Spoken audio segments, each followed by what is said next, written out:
नमस्कार, आप देख रहे हैं नेशन न्यूज 18 और मैं हूं आपके साथ प्रियंका सोनकर।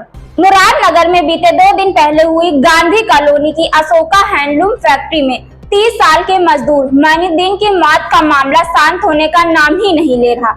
मजदूर मैनुद्दीन का शव पोस्टमार्टम से आने के बाद परिजनों व सैकड़ों मजदूरों ने फैक्ट्री के गेट पर शव रखकर जमकर हंगामा किया। इस दौरान पुलिस फोर्स भी मौजूद रहा। क्या है पूरा मामला, चलिए जानते हैं इस पूरी रिपोर्ट में। मुरादनगर के गांधी कॉलोनी में बुधवार को अशोका हैंडलूम फैक्ट्री का कारीगर मैनुद्दीन ट्रांसफार्मर के पास गंभीर घायल अवस्था में उसके भाई को मिला। उसके भाई फारूक का कहना है कि उसके पास दोपहर को फोन आया था कि उसके भाई को फैक्ट्री मालिक व कारीगरों ने खूब पीटा है। अब इस समय वो ट्रांसफार्मर के पास घायल अवस्था में पड़ा हुआ है। तुरंत फारूक घटनास्थल पर पहुंचा और अपने भाई को लेकर निजी अस्पताल पहुंचा, जहां उसको दिल्ली अस्पताल के लिए रेफर कर दिया गया, जहां उसने अपनी आखिरी सांस ली। कि कल बृहस्पतिवार को मैनुद्दीन के शव का पोस्टमार्टम हुआ। इसके बाद गुस्साए परिजनों और सैकड़ों मजदूरों ने शव को फैक्ट्री के सामने रखकर जोरदार प्रदर्शन किया। भीड़ ने मालिक और कारीगरों की तत्काल गिरफ्तारी की मांग की और फैक्ट्री पर जमे रहे।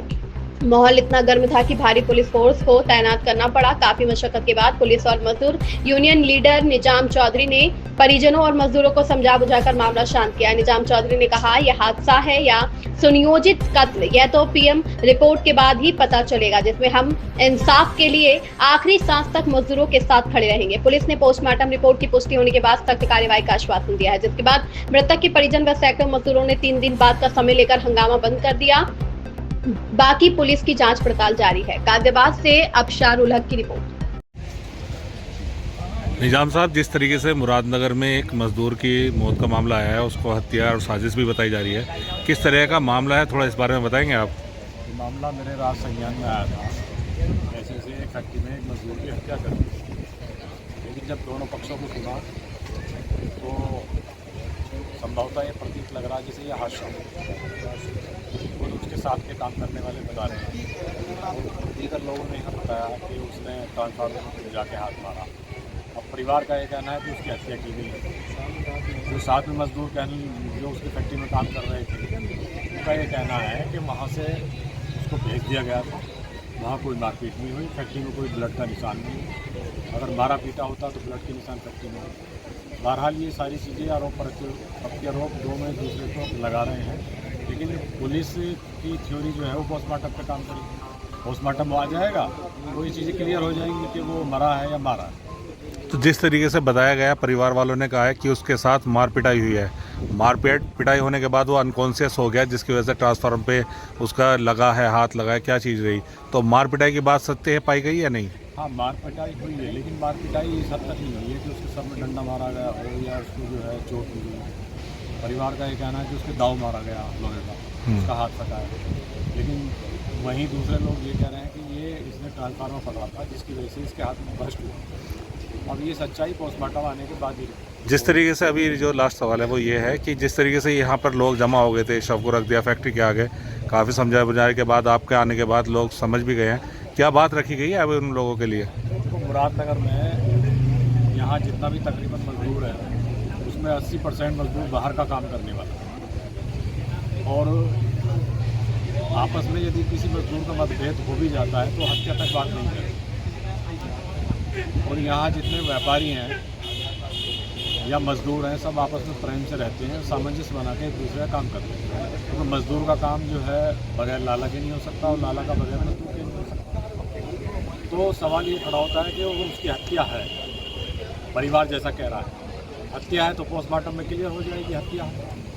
मेरे कहने ना कहने से क्या फ़र्क पड़ता है? मारपीट किनकी के साथ हुई है? मारपीट किसी लड़की ने इल्ज़ाम लगाया था कि मेरे कमरे में घुस गया था, तो 2-4 डंडी मैंने उसको मारी, जो वहीं फैक्ट्री में काम करते हैं। पुलिस प्रशासन से आप इस मामले को लेकर क्या मांग करना चाहते हैं? प्रशासन से यही उम्मीद करता हूँ कि बिल्कुल जो है मैं दोषियों के साथ नहीं हूँ। मैं हमेशा एक न्याय की लड़ाई लड़ी है। यहाँ जितने मजदूर हैं, अब से नहीं, मैं 25 साल से इस यूनियन को यहाँ चला रहा हूँ। मैंने कभी इनजस्टिस की बात नहीं करी। मैं चाहता हूँ कि जिसके साथ हो न्याय हो, चाहे वो फैक्ट्री वाला हो चाहे मजदूर, किसी के साथ गलत ना हो। अगर ये हत्या है और परिवार कह रहा है पोस्टमार्टम में आ जाता है, तो फिर पुलिस की जांच का विषय है कि हत्या किसने की, कैसे उसका सर फटा, कैसे उसका हाथ फटा, ये सारी चीज़ें। लास्ट सवाल एक और चीज़ है कि जिस तरीके से यहाँ ट्रांसफार्मर की जो ऊंचाई है वो काफ़ी ग्राउंड लेवल पर रखे हुए हैं, फैक्ट्री के मजदूर होते हैं, बच्चे यहाँ होते हैं, सारी चीज़ होती हैं, विद्युत विभाग की भी एक लापरवाही सामने आती है इस चीज़ को देखकर हादसे में। यहाँ ऐसे लगभग 4-5 ट्रांसफार्मर हैं और बिल्कुल ज़मीन में रखे हैं और इन पर कोई ग्रिलिंग भी नहीं है, बाइंडिंग भी नहीं है, और जिसकी वजह से यहाँ छोटे छोटे बच्चे खेलते रहते हैं। हमेशा ये डर लगा रहता है कभी कोई हादसा किसी बच्चे के साथ ना हो जाए। तो ये बिजली विभाग की लापरवाही है, उदासीनता है। बिजली विभाग के अधिकारियों को इन ट्रांसफार्मर को गंभीरता से लेकर इनकी जो है ग्रिलिंग करनी चाहिए, इनकी तारबंदी करनी चाहिए और थोड़ा ज़मीन से इन्हें उसे ऊपर उठाना चाहिए, जिससे यहाँ हर व्यक्ति और बच्चा सेफ रहे। फिलहाल के लिए इस खबर में बस इतना ही। बाकी खबरों के लिए आप बने रहें नेशन न्यूज 18 के साथ। हमारे द्वारा दिखाई जा रही खबरें अगर आपको पसंद आ रही हो तो चैनल को लाइक, कमेंट, सब्सक्राइब करें और इस वीडियो को ज्यादा से ज्यादा शेयर करें। धन्यवाद।